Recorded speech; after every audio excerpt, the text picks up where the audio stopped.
Við Íslendingar sendi ekki bara leikmenn til Norðurlandamótsins. Það við líka hérna með þrjá dómara hérna, en þið eru 4 eða ekki? Jú. Hvað er það að gera hérna fyrir þetta að dæma? Ísak, kanntu byrja?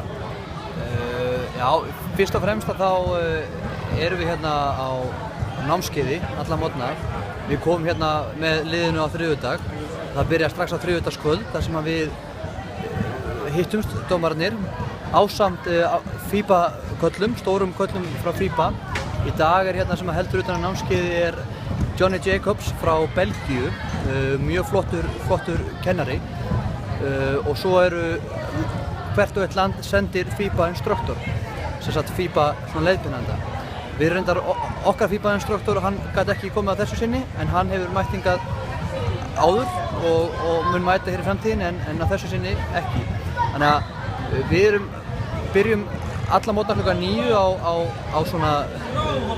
á fundi, þar sem að farið yfir ný atriði, hvernig við getum þróað okkur sem dómara, sem og leikir gærdagsins greindir. Og svo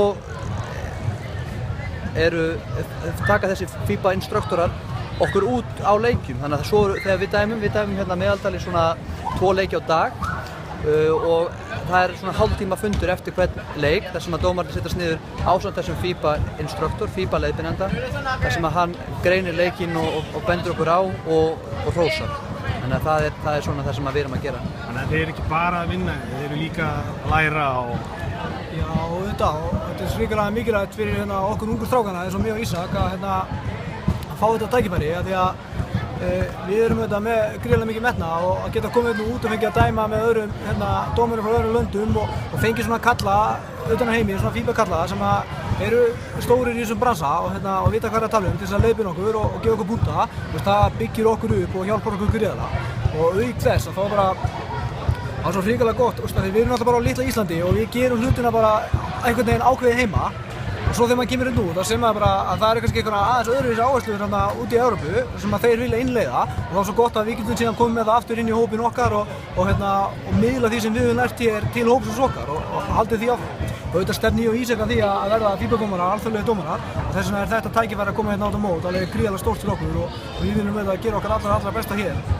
Þannig að þetta er ekki bara þetta er bara íslensku körfubolta til góðs að það séu menn hérna að læra alla nýjustu áherslur og reglur og hvað sem er. Já, þetta er fyrst og fremst líka bara reynsla fyrir viðkomandi dómara að vera þarna.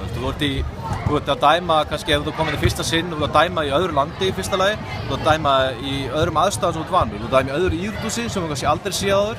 Þannig að aðstæður eru allar í þversögn með það sem þú gerir heima. Þannig að þetta hjálpar mönnum bara upp á sjálfstraust og öryggi og annað, út með leikmenn sem þú aldrei séð áður. Þannig að þetta er bara fyrst og fremst bara gríðarleg reynsla fyrir alla dómara.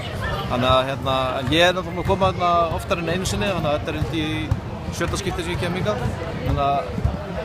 Og þetta er, ég held meira að segja, í öll þessi skipti, þá er þessi ferð örugglega búin að vera eins og lærdómsrík líka af öllum. Maður er alltaf að læra eitthvað nýtt. Þannig að þetta er bara búið að vera mjög skemmtilegt og erfitt. Já, hafið verið einhverju uppákomur hérna á mótinu? Hvernig skemmtilegar?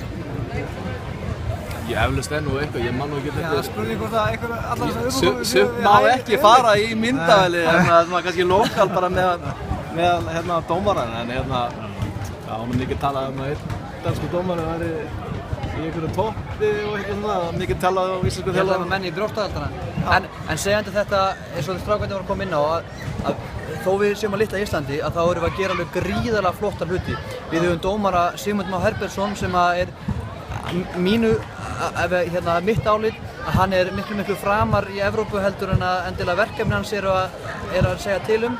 Það er kannski að þau búum mjög norðanlega og er kostnaðarsamt, en hann er dómari á heimsmælikvarða og er að fara á Eurobasket, þannig að við erum að gera eitthvað rétt heima. Það er líka, og margt af því sem við erum að fá hér eru sömu kommentin og við erum að fá heima, margt af því, en frá öðrum aðilum, í öðru umhverfi. Þannig að það líka styrkir okkur að fá að heyra þetta frá fleiri aðilum, en klárlega við erum að gera svo góða hluti á Íslandi. Það er bara algjörlega klárt mál. Við sjáum þetta bara þegar við komum hingað að við erum ekki mikið síðri en þessi kallar frá Íslandi til dæmis, þar sem að samkeppnin er gríðarlega mikil, þar sem að eru kannski 200 dómarar að berjast eitt sæti í úrvalsdeild og meðan við eigum 50 dómarar til að dæma á öllum stigum og það er það sem kannski vantar hjá okkur með við hin löndin að fá unga leikmenn, fá ungt fólk til að hafa áhuga að dæma því að það að dæma algjörlega frábær en hérna úti bestu dómararnir eru þeir sem hafa eru fyrirverandi leikmenn kannski ekki nógu góðir til að vera á toppleveli mjög lengi eða bara komast ekki á topplevel en þeir kunna leikinn og það er svo gríðarlega mikilvægt þannig að ég vil bara nota tækifæri að með verum hérna að okkur, Davíð Tómasi, okkur vantar fleiri unga til að vera með þannig að ef það eru einhverju ungi sem hafa áhuga þetta er svo gaman. Glæsilegt, ég segi, já, hvað viltu bæta ykkur við? Bara gríðarlegt tækifæri, fyrst og fremst, að kynnast nýju fólki og kynnast öðrum heimum og það er ótrúlega tækifæri og svo það skiptir mestu máli að þú ert ennþá inn í leiknum, þú ert ennþá í kringu leikinn og þú ert að framleikja ferilinn alveg svakalega og það er framtíð í þessu líka, þú getur verið að dæmi í Evrópu eða hvað sem það er allt hægt. Að þessu sögðu segi ég bara gangi ykkur vel. Takk hérlega fyrir.